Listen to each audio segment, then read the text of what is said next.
silabus itu ada yang kurang, solar PV tidak dimasukkan, jadi saya akan coba mempercepat sebagian ya.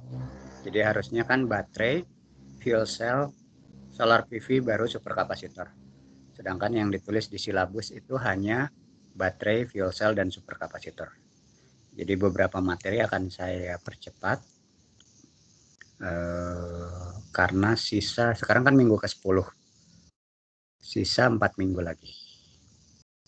Sedangkan minggu terakhir akan dijadwalkan untuk UTS 2. Oke, jadi semoga bisa terkejar.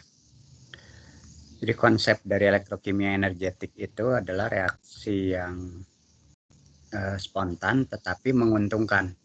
Kalau korosi spontan tapi mayoritas merugikan. Walaupun ada istilahnya korosi terkontrol yang digunakan untuk menghasilkan nanopartikel oxide. Jadi korosi tapi diatur reaksinya, kecepatan reaksinya sehingga kita bisa menghasilkan nanopartikel. Jadi ada teknologi ke arah sana. Hanya kita tidak akan membahas di sini. Nah, selanjutnya kita bahas reaksi spontan dari reaksi elektrokimia yang menguntungkan. Yang paling umum seperti kita ketahui adalah baterai. Ada 2 jenis baterai, baterai primer maupun baterai sekunder. Jadi kita akan bahas prinsip dasarnya seperti apa, termasuk kondisi Indonesia saat ini bagaimana terkait isu yang pabrik baterai yang akan dibuat di Morowali, di mana Tesla pun ikut terlibat di dalamnya. Jadi sudah ada pekerjaan intensif dengan Menko Marves. Yang kedua adalah terkait fuel cell. Ini extended version of battery. Konsepnya adalah seperti baterai, tetapi statusnya bukan penyimpan energi, melainkan penyedia energi.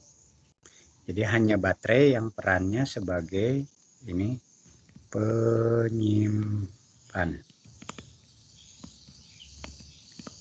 energi. Sementara fuel cell, kemudian solar PV, nanti kita akan bahas, tapi spesifik hanya yang PV ya, yang solar heating kita tidak akan membahas. Ini spesifik PV ini, kemudian satu lagi adalah superkapasitor. Nah, superkapasitor dan baterai ini sama-sama penyimpan energi. Sebaliknya, fuel cell dan photovoltaik ini statusnya adalah penyedia energi. Nah, tetapi urutannya dibuat baterai, fuel cell, fotovoltaik baru superkapasitor, karena superkapasitor seringkali dijadikan sebagai backup system. Jarang dijadikan sebagai yang utama. Kalian kalau ada pertanyaan kan cuma berempat ya, jadi saya berharap kelasnya aktif, seperti diskusi saja ya.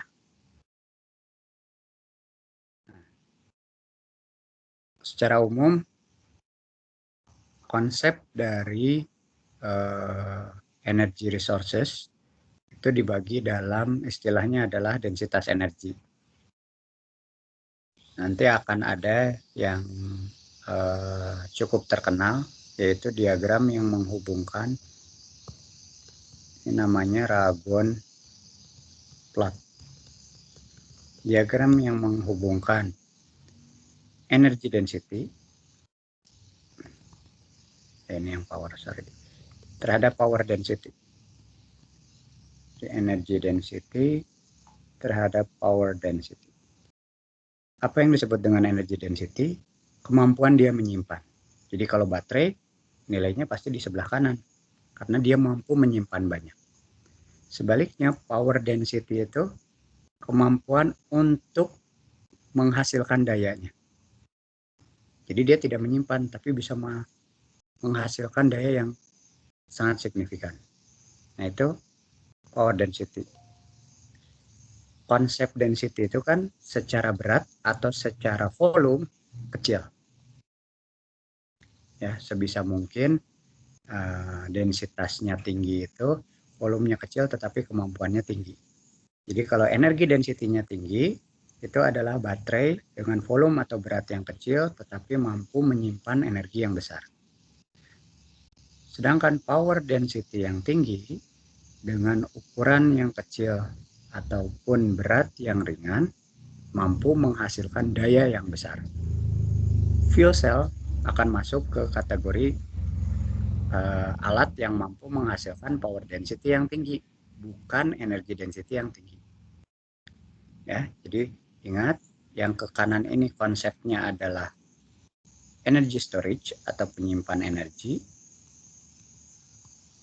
Sedangkan yang ke atas power density itu konsepnya, ini density biasanya ya ditulisnya density.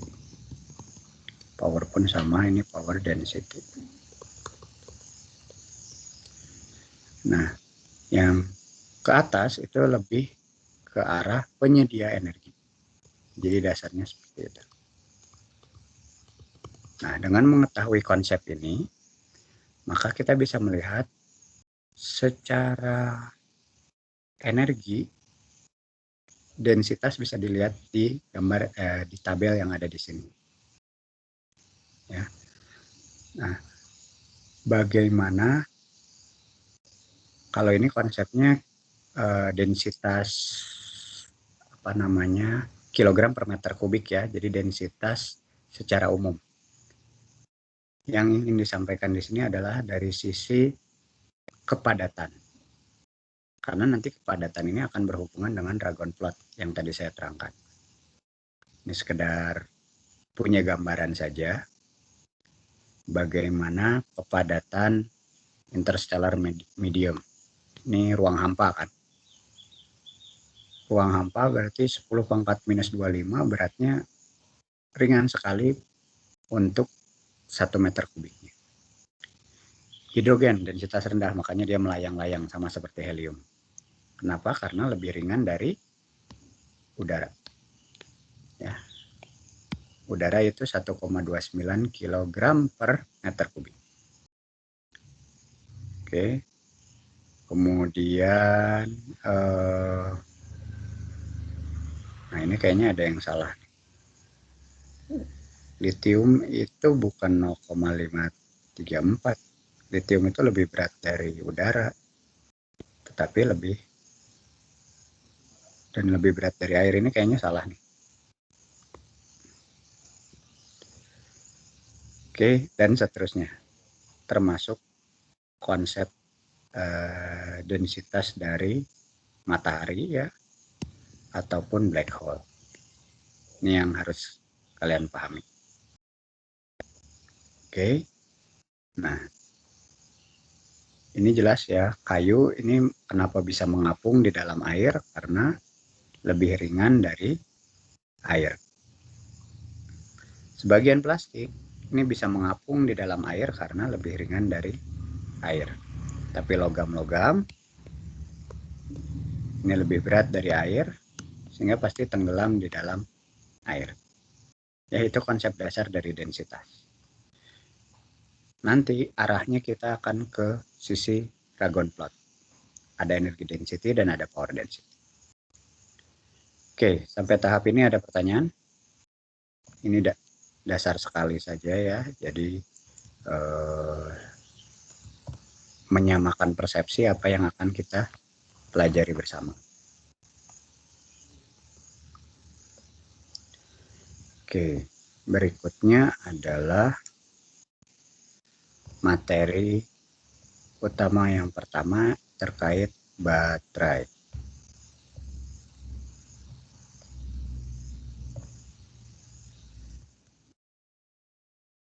Untuk kasus baterai, ini saya cukup yakin sebagian besar dari kalian sudah familiar dengan baterai. Baterai sebagai salah satu alat yang berperan berdasarkan prinsip elektrokimia energetik, itu konsepnya adalah mengubah energi kimia yang terkandung dalam zat aktifnya. Jadi di dalam baterai itu harus ada zat aktif yang bisa disimpan dan diubah menjadi energi listrik. Sebentar ya. Itu uang.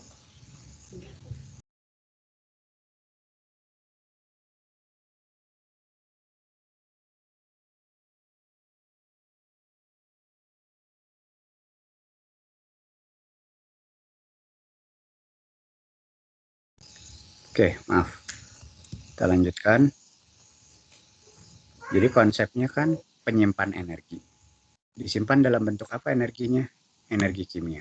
Pada saat ini digunakan, apa yang ingin dia gunakan? Energi listrik. Konsep berikutnya yang harus disampaikan adalah direct atau secara langsung. Kenapa tidak kalau tidak secara langsung bedanya apa? Ya energi kimia. Energi kimia kalau menggunakan prinsip termodinamika, ujung-ujungnya bisa juga menjadi listrik. Gimana caranya? Energi kimia dibakar dulu, diubah menjadi energi dalam bentuk panas. Setelah itu panasnya digunakan di alat termodinamika, heat engine, sehingga dia akan berubah dalam bentuk kerja, ya energi mekanik.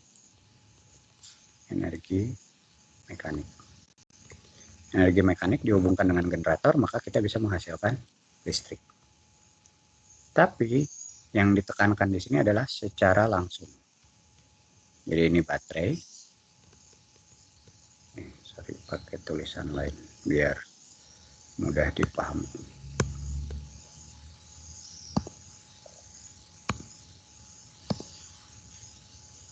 Nah, konsep dasar ini yang harus kalian pahami di setiap konsep elektrokimia. Energi kimia menjadi energi panas ini di dalam combustion chamber. Combustor. Panas menjadi mekanik. Alatnya apa? Ayo, bisa bantu? Turbin, Pak. Iya, betul. Turbin. Energi mekanik menjadi energi listrik, tadi yang saya sebut generator.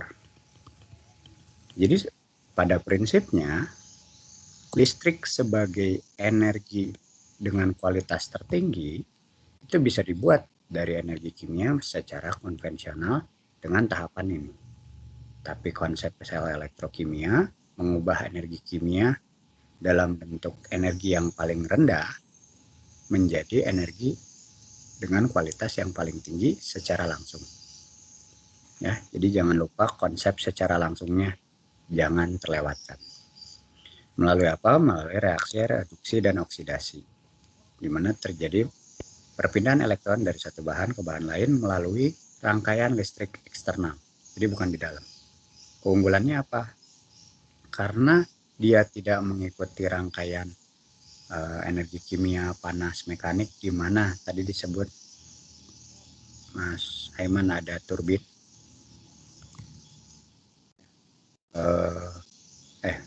Tadi yang nyebut siapa? Mas Hanif ya? Aiman, Pak. Aiman.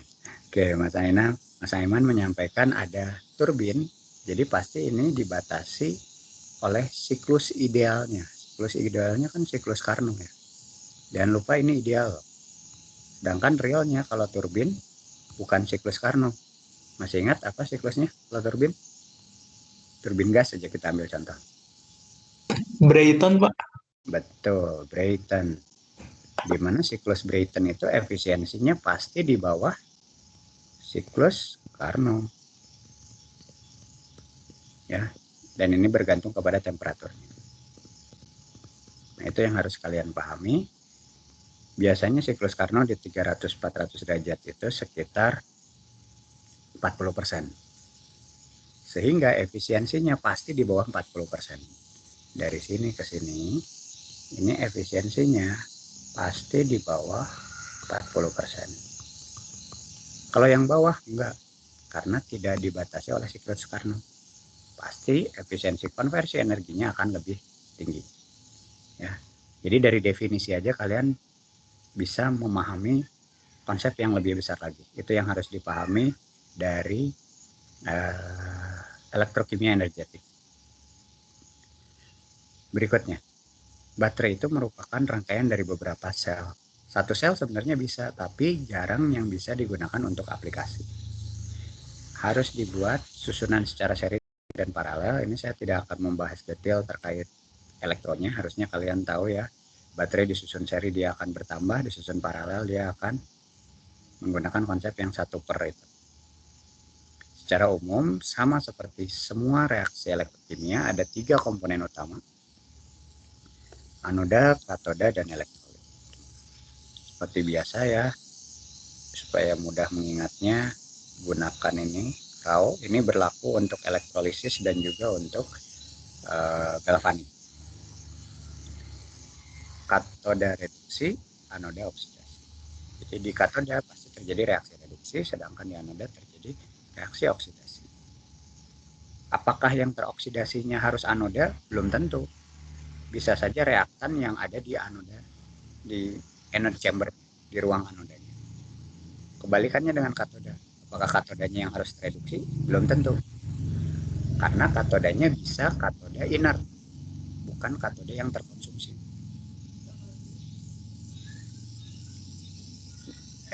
Anoda. Anodanya bisa anoda inert, bukan anoda yang terkonsumsi, jadi tidak teroksidasi. Ini ngomong-ngomong ada yang ngerti enggak? Udah ya? Nah, sedangkan di sisi katoda, yang tereduksi itu umumnya adalah ion-ion yang ada di sekitar katoda. Elektrolit. Saya ingatkan kembali prinsip yang selalu saya ulang-ulang. Ini konduktor ionik. Jadi ada 2 ya. Listrik itu membutuhkan 2 jalur untuk sel elektrokimia. Jalur pertama itu dibantu oleh konduktor elektronik, sedangkan jalur kedua itu dibutuhkan bantuan dari konduktor ionik. Konduktor elektronik seperti apa? Semua jenis logam pasti bisa. Plus karbon dengan kemampuan konduktivitas elektronik yang tinggi. Kalau yang di jalur ion bagaimana? Ya semua cairan elektrolit pasti bisa. Tapi jangan salah, elektrolit itu tidak harus cairan. Bisa lelehan. Bahkan bisa padatan. Solid oxide electrolyte contohnya. Elektrolit dari keramik yang fasanya adalah oksida padat. Ya, itu bisa. Jadi untuk sel elektrokimia, listrik itu akan dihantarkan dalam 2 jalur. Dan kedua-duanya harus ada. Kenapa kedua-duanya harus ada? Kalau hanya satu, nggak dapat listriknya. Karena harapannya elektron itu bergeraknya ke sirkuit luar sehingga bisa kita utilisasi. Sedangkan yang bergerak di sisi dalam itu dibantu oleh ion. Seperti yang tadi saya singgung, elektrolit itu umumnya cair. Tapi konsepnya adalah harus ada pelarut yang mengandung garam, asam, atau basa terlarut agar konduktivitas ioniknya meningkat. Air murni bukanlah elektrolit. Ini sudah dibahas di korosi, jadi saya tidak akan mendetilkan. Oke, anoda dan katoda. Ringan sebenarnya tidak harus ya, tetapi kalau untuk baterai ini menjadi menguntungkan. Kenapa? Ingat konsep energi density yang tadi saya bahas. Energi density berarti satuannya adalah joule per kilogram atau joule per meter kubik. Ini energi volume density kalau yang per meter kubik. Biasanya per kilogram. Jadi dia harus ringan. Kalau yang bawah harus compact. Harus mudah istilahnya dipadatkan. Kemudian mampu menghasilkan tegangan, voltase ya, dan kapasitas sel yang tinggi. Apa sih sebenarnya tegangan? Tegangan itu dayanya.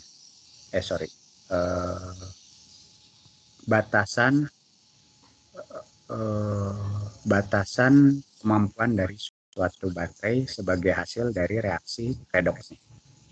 Itu adalah tegangan. Sedangkan kapasitas sel ini perkalian dari arus terhadap waktu. Biasanya kalau di baterai ditulisnya mAh. Berapa mAh? Kalau di aki mobil itu tulisnya Ah. Misalnya 60 Ah, atau 100 Ah. Kalau mobil-mobil city car biasanya 60 Ah. Kalau udah truk itu ribuan, ratusan Ah. Kalau baterai power bank itu sekarang 10.000 Ah ya yang diperbolehkan di pesawat. Di 10.000 mAh. Jadi setara dengan 10 Ah. Ya, jauh di bawah aki untuk mobil. Ya, jadi kalau accumulator tadi saya sebutkan untuk mobil biasa sekitar, ini tolong sense seperti ini. Kalian udah belajar elektrokimia, biasakan kalau sehari-hari melihat barang-barang yang ada ini harus punya ya sense-nya ya. Sama seperti saya selalu menekankan kayak satu, udah belajar teknik kimia, harus punya sense terkait melihat di jalan, oh ini kira-kira pabrik apa, oh itu alatnya alat apa. Kemudian oh itu bagian flare-nya, oh itu bagian cyclone-nya. Jangan pas lagi naik mobil bawaannya tidur aja. Itu melatih kemampuan. Ya, jadi tadi saya sebutkan aki mobil tipikalnya adalah 60 Ah. Power bank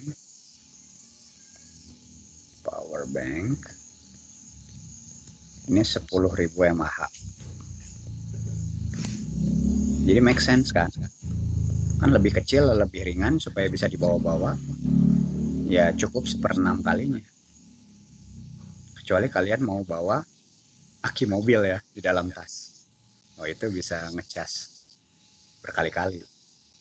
Tapi effortnya kan luar biasa. Nggak masuk akal lah. Oke. Itu bisa dipahami ya konsepnya seperti apa. Kemudian tidak reaktif terhadap komponen sel lain. Maksudnya apa? Reaksi spontan selain elektrokimia energetik adalah reaksi korosi. Reaksi akibat kontak dengan komponen lain. Misalnya, ternyata anodanya itu dengan elektrolitnya bereaksi terus.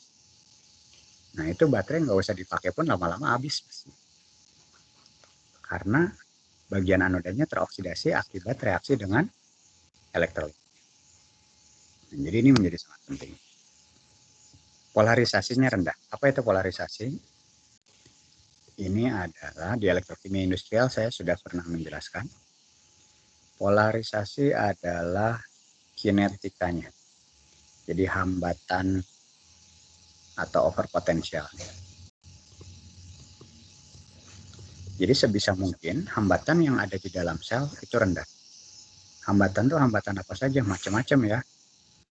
Kalau di elektrokimia, polarisasi ini ada 3 yang utama. Yang pertama adalah polarisasi aktivasi. Yang kedua, polarisasi ohmik. Dan yang ketiga adalah polarisasi mass transfer, transport massa atau seringkali disebut sebagai difusi. Hambatan lain ada, tapi dia bukan dalam jenis polarisasi. Biasanya dia berhubungan dengan crossover. Ini berlakunya nanti bukan di baterai ya, ini di fuel cell. Sama internal resistance.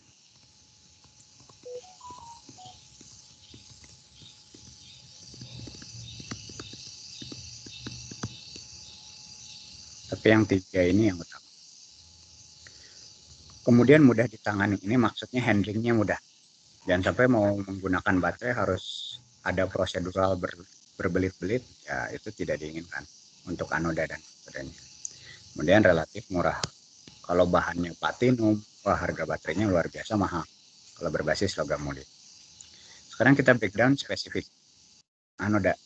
Anoda harus berperan sebagai, karena kan tempat reaksinya reaksi oksidasi, maka anoda harus berperan sebagai reduktor atau agent yang akan mengoksidasi. Kemudian memiliki kapasitas spesifik, tadi yang saya singgung ya, ini kapasitas yang tinggi. Konduktif jelas karena dia bukan ion. Anoda itu kan bagian tempat elektron bergerak, bukan ion. Stabil ini berhubungan dengan ini ya, tidak reaktif ya. Murah dan mudah difabrikasi. Contohnya zinc dan lithium, makanya ada baterai zinc karbon dan baterai lithium. Ekspektasinya logam. Tanpa logam sebenarnya bisa. Contohnya misalnya karbon. Nanti ada istilah baterai zinc air. Baterai zinc air itu memang anodanya tetap zinc karena dia harus teroksidasi ya. Tapi si katodanya itu nanti bisa menggunakan karbon. Memang mayoritas kalau untuk anoda karena dia harus teroksidasi itu logam. Kalau katoda itu tempat di mana reaksi reduksi berjalan sehingga harus berperan sebagai oksidator, tidak reaktif, dan punya tegangan kerja yang efektif. Yang berperan sebagai katoda, nah ini hati-hati dengan tulisan seperti ini ya. Oksigennya bukan katoda. Oksigen itu reaksi reduksinya, reaktan reduksinya. Reaktan di mana dia akan tereduksi. Logam halida juga bukan. Oksida juga bukan. Kenapa? Karena syarat dari anoda dan katoda harus elektronik, konduktor elektronik. Jadi elektron harus mampu berpindah. Kalau logam jelas bisa. Kalau yang bawah ini nggak bisa. Jadi caranya gimana? Oksigennya ditempelkan ke konduktor elektronik. Biasanya berupa karbon. Karbonnya grafit tapi ya, bukan karbon amorf. Arang nanti nggak bisa. Atau karbon berlebih, level diamond. Itu juga nggak bisa. Karena diamond bukan konduktor elektronik yang baik. Oke, jadi oksigen ditempelkan di grafit, logam oksida ditempelkan di grafit. Logam oksida itu seperti apa? Manggan oxide. Ini yang paling sering kita temukan di baterai. Halogen atau oksihalida. Halogen itu apa? Cl. Atau oksihalida ClO. Atau S. Atau sulfur oksida. Itu sering digunakan sebagai bahan katoda, tapi syaratnya harus ditempel di grafit. Jadi sebenarnya nulis yang benar adalah MnO2 garis miring C. Ini katodanya. Jadi MnO2 yang didistribusikan di C, di karbon, yang berperan sebagai penyangga. Oke, jadi kalau kalian sudah memahami konsep elektrokimia, pastikan kalian bisa menjelaskan secara detail begini. Kalau logam nggak perlu pakai slash nih, nggak perlu pakai penyangga, karena logam sendiri bisa langsung. Tapi kadang-kadang kalau logamnya mahal, misalnya platinum. Ini kalau platinum ditulisnya hanya PT seperti ini, berarti dia lempengan logam. Luar biasa mahal. Jadi apa yang biasa dilakukan? Biasanya platinum dibuat kecil-kecil dalam bentuk nanopartikel, kemudian didistribusikan di permukaan grafit tadi, karbon. Karbon yang mampu menghantarkan elektron. Ya, jadi paham ya, anoda katoda seperti apa. Ini masih bagian pengantar ya, kita belum masuk detail terhadap baterainya, karena di pertemuan pertama ini saya ingin menyamakan visi dulu, semua paham prinsip dasar dari elektrokimianya seperti apa. Kalau ada pertanyaan langsung ya. Jadi kita jalannya bersama-sama. Jangan sampai nanti udah masuk ke materi yang lebih jauh, masih nanya prinsip dasarnya. Oke, dan jangan malu untuk bertanya. Kita sama-sama belajar.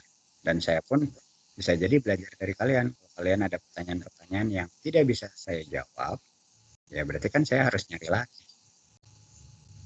Nah, itu kan berarti membuat saya belajar lebih. Oke? Jadi sama-sama belajar. Berikutnya elektrolit. Nah, kalau elektrolit, ingat kuncinya di sini. Kalau tadi saya nulisnya konduktivitas elektronik yang tinggi, kalau sekarang konduktivitas ionik tinggi. Ini tidak sama dengan konduktivitas elektronik. Kenapa? Kalau elektrolitnya menggunakan bahan dengan konduktivitas elektronik yang tinggi, yang terjadi arusnya bukan keluar. Saya gambarkan ini. Ini katoda, ini anoda, yang tengah elektrolit. Oke, ini bukan IKEA ya. Kalau saya tulis di sini jadi IKEA, bukan ya. Nah, harusnya elektron dihasilkan di mana? Anoda atau katoda?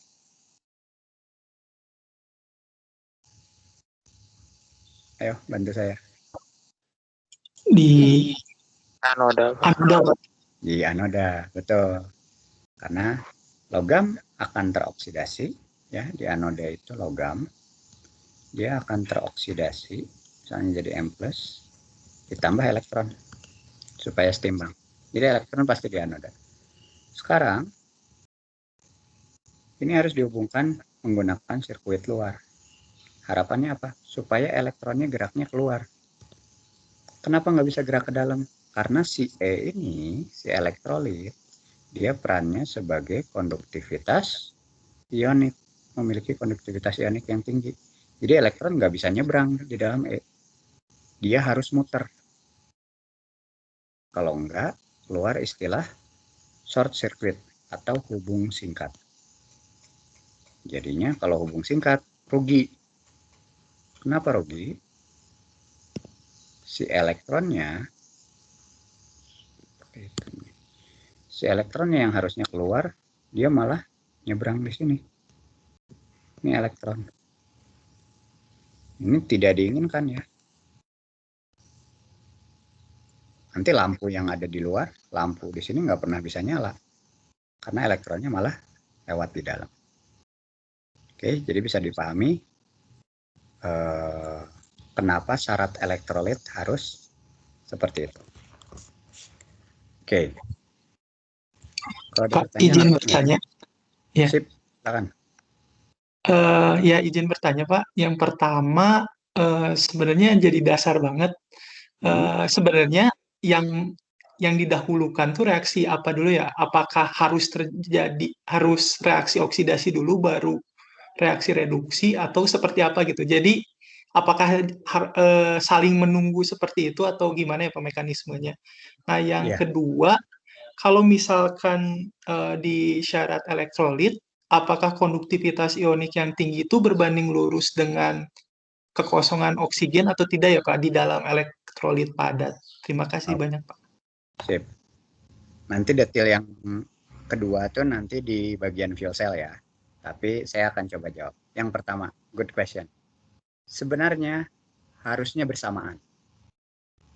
Tapi, seharusnya anoda duluan. Tapi karena kecepatan elektron itu, berapa kecepatan elektron? Cepat sekali lah ya. Jadi kita tidak bisa membedakan reaksi anoda dan reaksi katoda. Kenapa dia lebih spontan? Karena energi dari anoda ini untuk menghasilkan ion dan elektronnya, kemudian ion bergerak di dalam elektrolit, sementara elektron bergerak di luar, lalu ditangkap oleh katoda, di mana katoda akan mendapatkan elektron dan ionnya. Plus misalnya.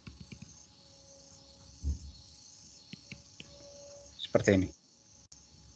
Jadi secara mekanistis, anoda itu duluan. Secara mekanistis. Tetapi karena kecepatan elektron yang sangat tinggi, itu tidak bisa dibuat ya udah nunggu aja katodanya elektron datang baru bereaksi. Memang prinsipnya seperti itu, tapi saking cepatnya katoda dan anoda memang harus bersamaan. Hanya inisiasinya sebenarnya tetap dari anoda. Kemudian reaksi berlangsung saking cepatnya. Kalau anoda udah bereaksi cepat tapi elektronnya nggak bisa ngalir, kan katoda nggak bisa nerima juga. Nah, itu tidak akan terjadi. Ingat, ini konsep pada saat terhubung. Dasar juga jangan lupa ada istilah OCV, ada istilah CCV. Yang atas ini adalah open circuit voltage. Yang bawah itu close circuit voltage. Jadi apa bedanya? Kalau yang saya gambarkan di sini, kemudian saya pasang voltmeter seperti ini. Ini adalah close circuit voltage. Tapi kalau punya baterai biasa saja kemudian dihubungkan dengan voltmeter, ini langsung dihubungkan dengan voltmeter, ini adalah OCV. Ini open circuit voltage. Kalau yang ini close circuit voltage. Apakah akan ada bedanya? Ada. Close circuit voltage itu elektron sudah bergerak ke sirkuit luar. Sementara open circuit voltage itu belum ada elektron yang bergerak ke sirkuit luar. Tapi kok bisa ada tegangan? Itu pertanyaan awam. Tegangan yang terbaca adalah karena beda potensial antara katoda dan anoda. Itu yang harus dipahami. Ya, kenapa bisa terbaca oleh voltmeter? Karena prinsip voltmeter itu dia memiliki tegangan dalam voltmeter yang sangat besar. Sehingga arus yang mengalir menjadi sangat kecil di sini. Tapi cukup yang penting untuk membaca besaran tegangannya. Oke. Nah, jadi pertanyaan pertama tadi bagus. Sebenarnya secara sekuensial anoda dulu. Tapi jika sistemnya tidak tertutup, katoda tidak bisa bereaksi kan. Jadi reaksi anoda pun tidak akan berjalan sebenarnya. Terhenti. Nah, kenapa ada kondisi kesetimbangan di awal di OCV yang sebenarnya ini dominannya adalah reaksi kimia biasa. Karena terjadi kesetimbangan di dalam sel baterainya atau sel elektrokimia yang terbentuk akibat beda potensial antara anoda dan katoda. Kalau anoda dan katodanya sama, istilahnya adalah symmetrical cell. Symmetrical cell. Dihitung pakai OCV 0. Terus kalau di-connect tetap 0. Kapan dia bisa bertambah atau ada elektron bisa mengalir? Pada saat symmetrical cell. Kita berikan konsentrasi yang berbeda antara sel yang satu dengan sel yang lain. Nama symmetrical cell ini akan berubah menjadi concentration cell. Ini yang merupakan prinsip dasar dari pH meter. pH meter kalau belum dicelupkan ke larutan itu sebenarnya setimbang, simetrik dia, sama-sama 0. Begitu dimasukkan ke dalam cairan yang pH-nya ingin kita ukur, maka terjadi perbedaan beda potensial. Dia berperan sebagai concentration cell, maka kita bisa membaca pH-nya yang merupakan konversi dari tegangan. Itu dari tegangan terus menggunakan persamaan Nernst, maka bisa keluar berapa pH-nya. Jadi terjawab ya yang pertama ya. Nah, sekarang yang kedua. Terjawab nggak atau masih bingung? Terjawab, Pak. Terima kasih. Ya, terjawab ya, Aiman ya. Nah, sekarang yang kedua. Untuk solid oxide electrolyte, apakah O2- yang berlebih itu akan menunjukkan konduktivitas yang baik? Elektrolit itu konsepnya adalah apa istilahnya? Domino effect. Terlalu banyak belum tentu lebih baik. harus optimum. Kenapa? Nanti kita bahas. Sini ada nggak sih bagian elektrolit? Oh iya, ini nggak ada. Oke, saya bahas dulu deh sebentar. Di sini ya, nggak ada tempat lagi. Saya hapus dulu.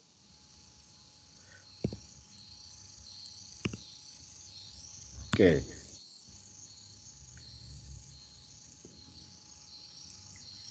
Elektrolit itu konsepnya adalah domino effect. Domino effect. Apa itu domino effect?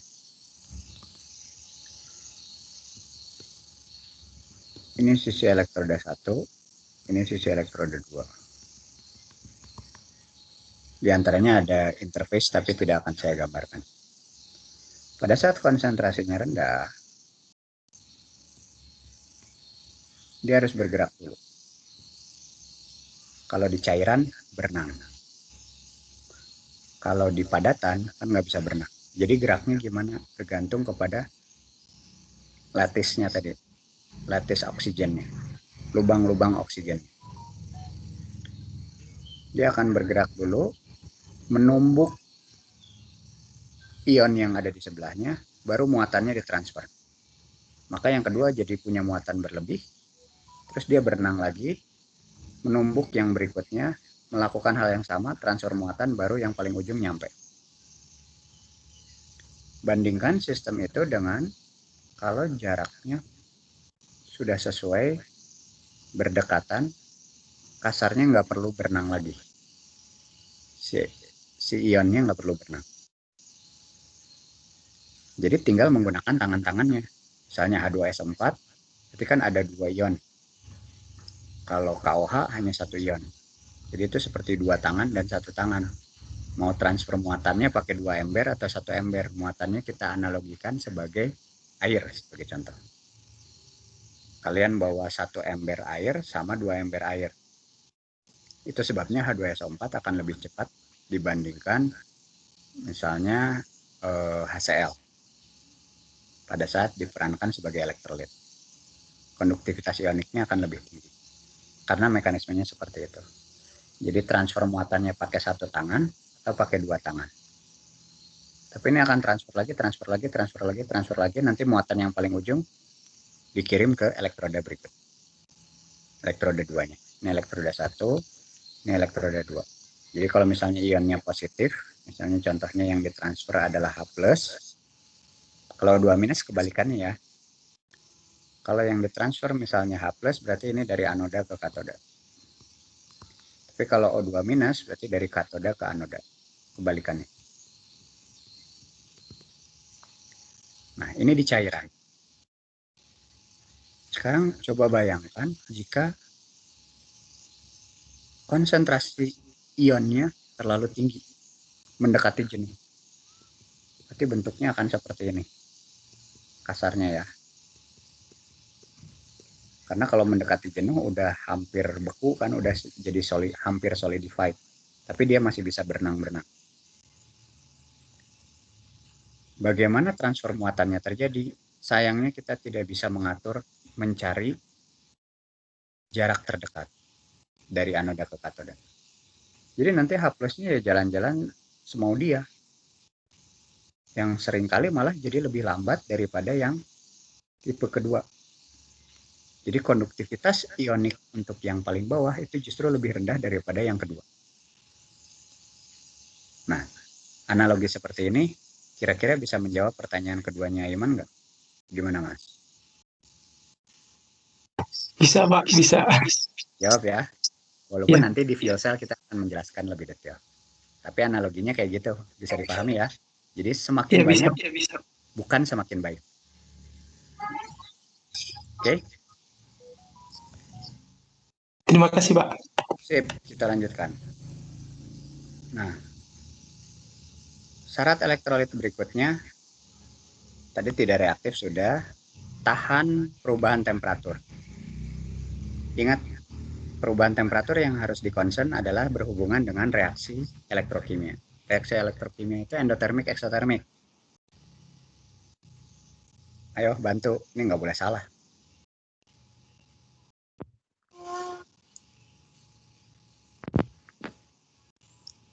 Ayo jawab. Reaksi elektrokimia, endotermik atau eksotermik? Ayo Mas Rizal. Suaranya nggak kedengeran. Eksotermik. Nah, sip. Eksotermik ya, itu nggak boleh salah. Jadi, karena eksotermik, panasnya kan akan dihasilkan. Seringkali yang pertama kali terdampak adalah elektrolitnya. Kalau elektrolitnya cair dan dia pelarutnya memiliki kapasitas panas yang rendah, CP-nya rendah, maka dia cepat berubah temperaturnya. Jangan-jangan nanti langsung mendekati ke temperatur uapnya. Itu lama-lama elektrolitnya habis dong. Itu tidak diinginkan kan. Jadi ini menjadi sangat penting, tahan terhadap perubahan temperatur. Kemudian aman, jangan sampai elektrolitnya. Walaupun ya kalian tahu baterai yang paling lama bertahan adalah baterai PbSO4 atau aki mobil basah zaman dulu. Itu elektrolitnya H2SO4 yang digabung dengan air yang kita kenal dengan istilah aki zur.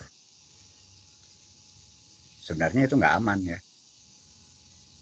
Karena kalau kena tangan ya lumayan gatal-gatal. Untungnya konsentrasinya nggak tinggi. Kenapa nggak tinggi? Ya pasti nggak efektif. Kalau terlalu tinggi ya fenomena yang terjadi, fenomena yang ketiga ini. Oke, jadi umumnya larutan akuatik. Jadi pelarutnya adalah air. Kecuali baterai litium, nggak boleh ya kalau baterai litium menggunakan akuatik. Bereaksi nanti, malah meledak. Karena litium dan air adalah spontan, reaksinya spontan. Dan sangat eksotermis. Jadi biasanya yang digunakan di baterai litium itu organik atau non-akuatik. Lelehan bisa ya, tapi kalau lelehan temperaturnya harus tinggi kan. Itu biasanya nanti di fuel cell, bukan untuk baterai. Kemudian anoda dan katoda dipisah secara elektronik agar tidak terjadi hubung singkat. Ini sudah saya jelaskan. Lalu ada separator yang tujuannya mengikat elektrolit. Dia permeable, jadi elektrolit itu bisa masuk ke dalamnya karena tujuannya menjaga konduktivitas ionik. Jadi kalau zaman dulu atau baterai primer yang dijual-jual itu elektrolitnya berupa gel atau berupa air yang dibuat terjerap di dalam separator. Separatornya biasanya kayak kertas filter gitu. Kertas filter kan dia bisa menyerap air karena capillary force ya. Jadi konsepnya adalah elektrolitnya di-immobilize, kayak sponge, dibuat seperti sponge. Sponge itu kan airnya bisa diserap dan retain, diam di dalam sponge. Dan tujuan berikutnya dari separator ini, katoda dan anodanya nggak akan menyentuh langsung. Coba bayangkan kalau misalnya yang tadi saya buat ya, anoda katoda. Ini tengahnya nggak ada separator, hanya berupa cairan. Ketekan aja anoda dan katodanya, ada pressure dari kanan dan kiri. Nanti ini elektrolitnya lepas semua kan. Meluber. Nanti akhirnya anoda dan katodanya malah bersentuhan. Ya nggak bisa dipakai baterainya. Tapi kalau di tengah-tengah elektrolit tadi dipasang separator, misalnya kertas filter tadi, ya, yang dipasang kertas filter, secara elektrolit dia masih berperan. Kenapa? Karena airnya bisa masuk ke dalam kertas filter tadi.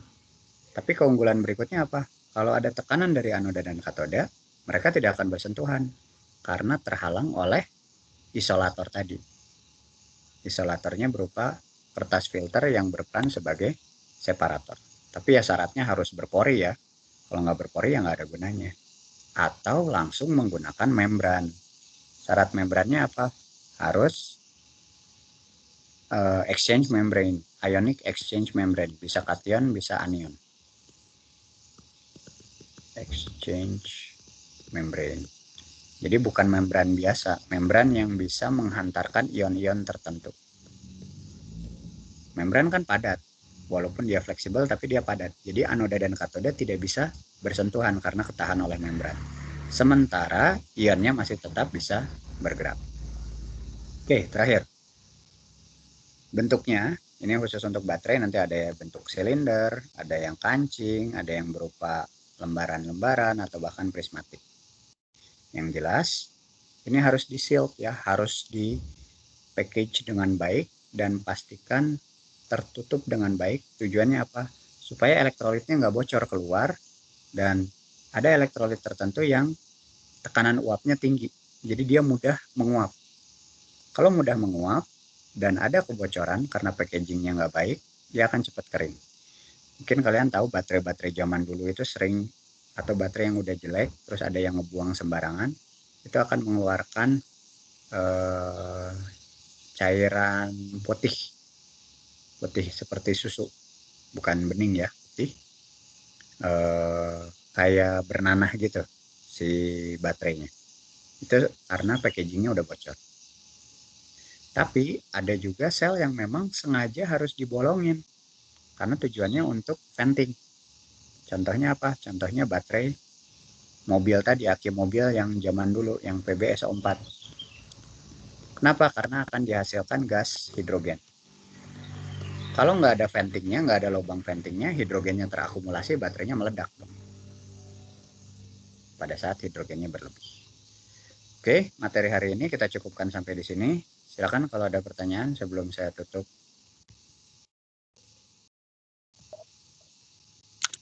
Bapak mau nanya, Pak. Ya, silakan Mas Hanif. Rada masih bingung saja ada kalimat yang syarat katoda itu kan ada kalimat punya tegangan kerja yang efektif. Sedangkan bukan tegangan kerja itu dihasilkan dari perbedaan potensial anoda sama Betul. katoda ya. Tapi kenapa syaratnya malah ditaruh di katoda gitu? Jika dia kayak tanggung jawabnya katoda itu kenapa ya, Pak? Oke, jadi sebenarnya tegangan kerja yang efektif akan terbentuk karena perbedaan katoda dan anoda. Betul. Karena rumusannya kan nanti E katoda dikurangi E anoda. Benar ya Mas Hanif ya? SL kan rumusnya ini ya. Nah, kenapa ditempatkan di katoda? Karena pilihan untuk katoda untuk mendapatkan tegangan kerja yang tinggi itu lebih banyak dibandingkan dengan anoda. Kenapa? Karena anoda itu nanti tempat terjadinya reaksi oksidasi.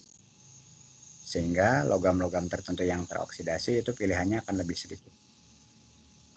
Sehingga yang umum dilakukan adalah mencari katoda yang bisa memberikan delta setinggi-tingginya.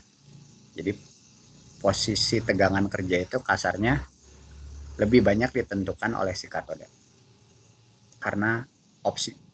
Kendalanya lebih ke arah kendala opsi. Itu sih. Tapi betul yang disampaikan Mas Hanif tadi, istilah tegangan kerja itu harus ditentukan oleh pasangannya. Jadi kalau anodanya udah di atas, jadi kan di deret potensial reduksi ya. Kan katoda biasanya disimpan di atas, potensial reduksinya tinggi, anoda disimpannya di bawah. Nah, kalau anoda yang terpilih itu udah di level sini, katodanya di level sini, berarti tegangan kerjanya akan rendah sekali kan. Delta V-nya di sini.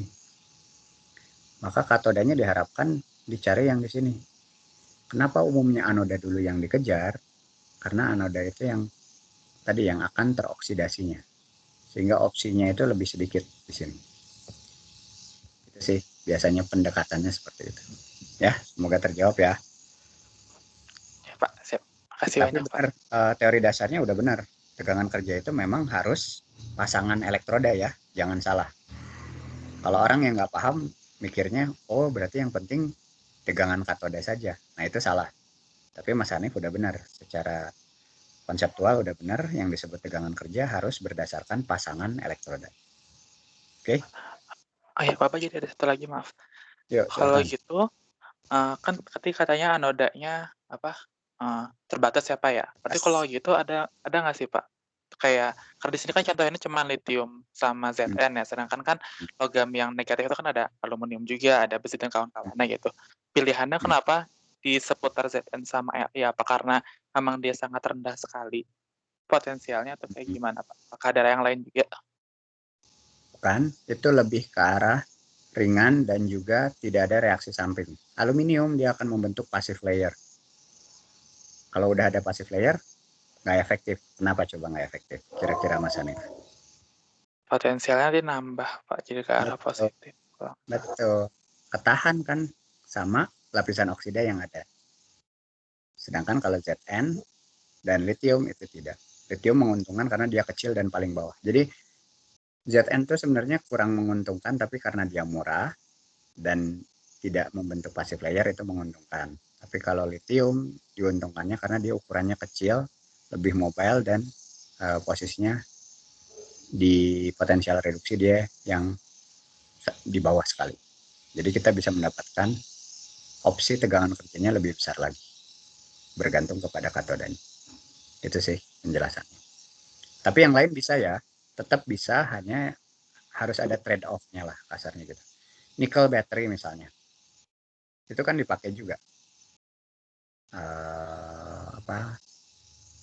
nickel MH